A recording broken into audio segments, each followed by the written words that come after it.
Metode tarik. Bagaimana gaya tarik? Biasa ada kesunahan kalau Pak Supartikno sebagai dokter kita.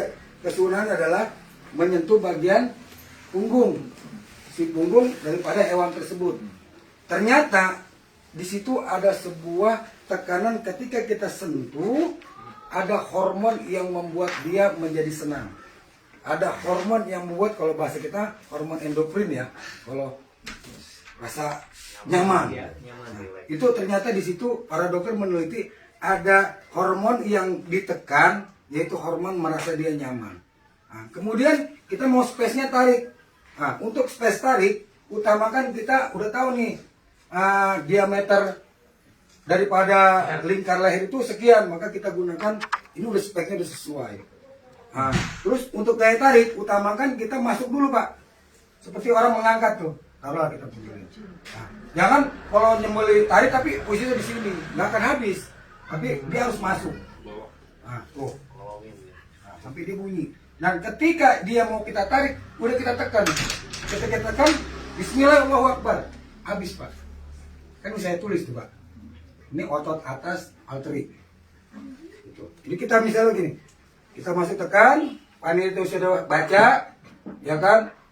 Pulan bin pulan, kita tinggal menambahkan saja Bismillahirrahmanirrahim. Selesai. Itu pakai powernya adanya dengan menggunakan bagian badan kita dan punggung kita. Bismillahirrahmanirrahim, masuk.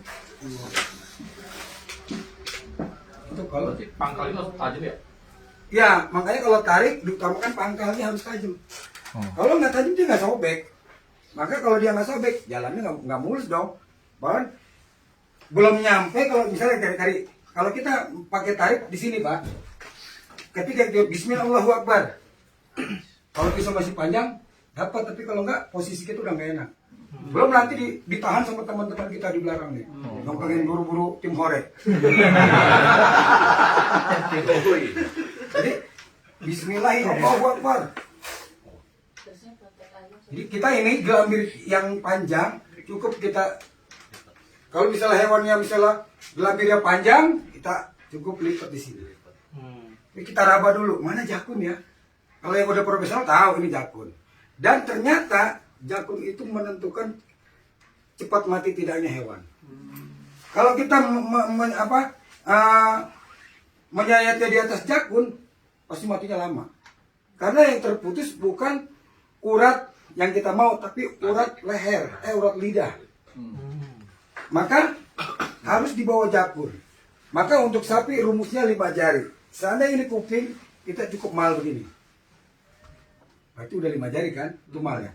Nah, untuk mal ini kita jangan ngambil di tangan ini, khawatir tangan kita kesayat. Dan para akademis kedokteran dia akan milih. Ada yang namanya kalau di kerongkongan itu selang. Ring 1, ring 2. Ring 1, ring 2 lebih bagus di antara ring 1, ring 2. Itu pasti matinya cepat. Karena apa kata Nabi? Sebelah hewan dengan secepat-cepatnya, supaya cepat matinya. Dan dia tidak merasakan sakit perut yang lama. Makanya ada ring, dia ambil tengah-tengah. Nah, kalau dia di RPH Malang, namanya dia gang sapi, pengen motongnya jauhan dong. Supaya apa? Kalau dapat kepala, dagingnya lebih banyak. Tapi matinya lama. Atau mungkin ada yang sticking, matinya ditusuk jantungnya. Itu tidak, thoraxing itu tidak aksan, akan malah menghasilkan sembelihan yang kurang sempurna. Atau mungkin begini, kita sebagai juru sembelih, yang penting jangan sampai kita membahayakan diri kan, enak begini atau enak begini. Jadi jangan juga ngarep sunahnya, kecuali wudhu saya terima. Misalnya, tapi kalau yang begini khawatir kalau pisaunya lolos kena waduh paha. maka diperlukannya kita apron. Kalau apron yang kena apron, gitu kan? Maka jangan mentang-mentang udah kiai udah sepuh pakai sarung. Astagfirullah. Jadi sarungnya sobek. Oh, dalamnya nggak ada celana. Dia lebih pakai lagi. Karena dia jadi bukannya bener jadi malu. Kiai udah darah-darah pakai himen. Tapi kalau pakai apron, darahnya kan ke apron. Jadi APD itu penting sekali. Oke, tadi setelah kita menyembelih, yang penting kita harus punya teman yang sama-sama sepaham. Ente siap ya, jangan belum saya sembelih ente lepas, pasti lahir akan bahaya. Pokoknya saya punya, kamu tahan sampai saya bilang nyatakan selesai, kamu baru lepas. Itu teman. Komando. Iya, jadi seorang juru sembelih itu ada leader, menguasai. Ente jangan ikutan, ente bikin rese. Daripada nanti berantakan, ternyata baru ngomong itu kaki udah nendang dia kan? Iya, betul. Nanti, karena kan kita tahu batasan-batasan keselamatan orang. Penting sekali. Jadi dengan menyembelih dengan benar, maka kita pengen menyembelih dengan secepat-cepatnya. Nah setelah disembelih, juru sembelih yang ahsan harus menunggu sampai mati. Kalau kita tinggal, balik, kok kepalanya hilang? Kalau saya nyatain mati, kepalanya hilang. Bagaimana akan mempengaruhi rasa daging? Percaya sama saya. Kenapa? Ternyata si sapi itu dia punya fon di bagian kepala. Ini akademis. Yaitu fon itu adalah batang otak. Tugas batang otak adalah bekerja sama dengan jantung. Jantung diperintah sama fon untuk ngompak, keluarin darah. Ngompak, karena ada yang perintah. Sehingga darah akan keluar sampai tuntas. Hasilnya daging tidak terkontaminasi dengan darah. Artinya apa? Pori-pori sudah bersih, nggak ada darah di dalam daging. Keluar semua. Nah, karena ponnya leher belum dipotong, itu kepala belum dipisah. Tapi kalau kepala dipisah, si jantung bekerja sendirian, nggak ada yang merintah, serah-serah aja mau keluar mau nggak. Akhirnya darah mengendap di dalam daging. Bapak dibilang hebat sembelihnya, jangan satu, kepala udah hilang. Tapi hasilnya apa? Bapak itu jelek, potongnya Pak, dagingnya bau perengus. Bapak kambing bau perengus. Segala macam ya kan, karena kita nggak nungguin status kematian adalah tugas kita. Tunggu sebentar. Terus berapa sih durasi waktu menentukan sapi itu mati? Di dalam kegiatan saya ada yang 6 menit, ada yang sampai 7 menit. Tergantung bobot sapi juga, tapi yang jelas antara 6 dan 7 menit. Maka kita pakai durasi, taruhlah menyembelih itu 10 menit. Kita cukup dong, beli selesai ya doa Allahumma rabbana taqabbal minna gitu, bagus dong. Kita doain yang mudah-mudahan tahun depan sapinya tambah gede gitu kan, lumayan juga, bukan tambah kecil kan gitu. Selesai, itu fungsinya mengawasi status kematian. Akhirnya kalau itu semua kita gunakan, daging tetap dalam kondisi yang baik. Kalau daging yang terkontaminasi dengan darah, itu daya simpannya tidak akan lama. Tapi kalau daging yang dengan sembelihan yang benar-benar baik dan benar, maka daging mau disimpan 2 bulan juga masih aman. Makanya beda, daging yang kita sembelih palanya udah hilang pasti harus segera dikonsumsi. Disimpan pasti bau di dalam kulkas. Tapi kalau saya tenang benar, di atas jakun matinya lama, kesini kematinya lama, tapi yang cepat di antara 2 ruas tadi. Itu saya dari Dr. Supratikno sebagai ahli anatomi hewan. Itu seperti itu. Dan ini kan di videoin ya, jangan di share di publik, ntar saya domelin. Ya kan kerjaan saya diambil.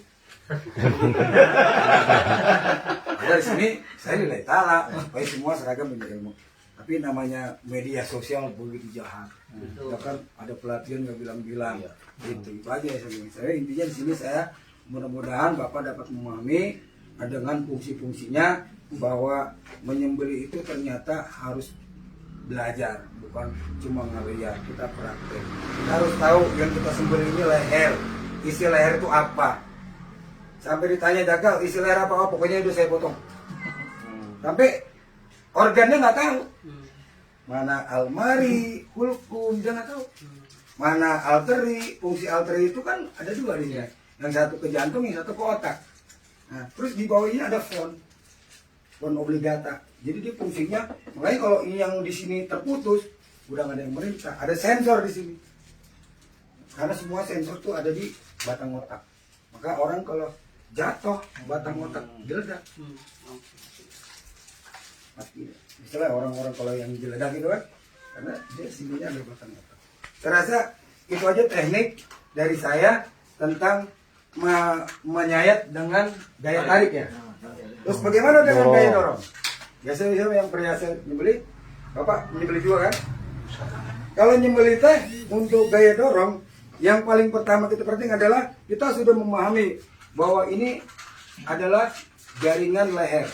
Terus di mana sih arteri? Di mana itu? Untuk ini lu jagonya. Terus jangan kalau nyembeli dengan gaya dorong posisinya di tengah. Pasti nggak habis. Pasti berulang-ulang. Atau berkali-kali sayat. Tapi utamakan dari ujung. Kalau ujung jelas. Ini paling bahaya kan gaya dorong itu kan gini. Maka usahakan di ini malnya begini megang. Jadi kalau mau dorong begini, ininya harus pakai sarung pengaman. Jangan mentang udah biasa.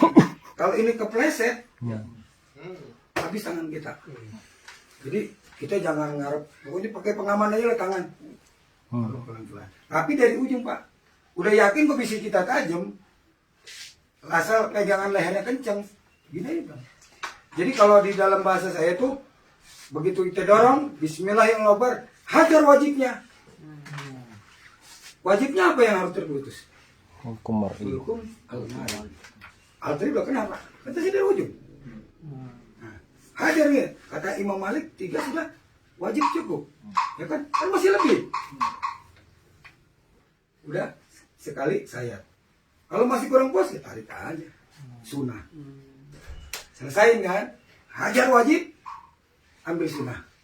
Hajar wajib, ambil sunnah. Jadi dibilang sekali saya. Tapi ya kita mohon kepada Allah sebelum menyembelih jangan ujub dan takabur. Bahwa ya apes kan ada di mana-mana. Tapi kita sudah pakai APD, insya Allah terselamatkan dengan menggunakan APD, sarung tangan nanti saya. Mungkin orang di awal Jadi ikhtiar terbaik dulu ya. iya, jangan robot mau keluar. Emang itu artinya SOP kita. Kita udah main benda tajam.